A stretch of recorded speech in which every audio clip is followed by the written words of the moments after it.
একটি অহংকারী গোলাপের গল্প। একটি বাগানে খুব চমৎকার একটি গোলাপ গাছ ছিল। রূপের বড়য়ে পাশে থাকা কুৎসিত ক্যাকটাসকে সবসময় উপহাস করত গোলাপ।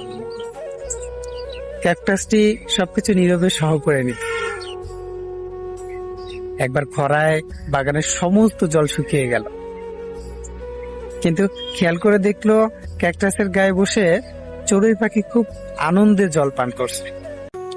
কারণ ক্যাকটাসটি তার শরীরে জল জমিয়ে রাখে। ঠিক গোলাপের সেই সময় ভুল ভেঙে গেল। গোলাপ লজ্জাবোধ না করে ক্যাকটাসের কাছে পানি চাইল। ক্যাকটাসও কোনো দ্বিধা না করে গোলাপকে জল দিয়ে দিল। ঝরে যাওয়া অবস্থা থেকে গোলাপ তার নিজের প্রাণ ফিরে পেল। সমাজে এমন কিছু ক্যাকটাস আছে যারা সবসময় মানুষের উপকার করে থাকে, কিন্তু মানুষ সেটা মনে রাখে না।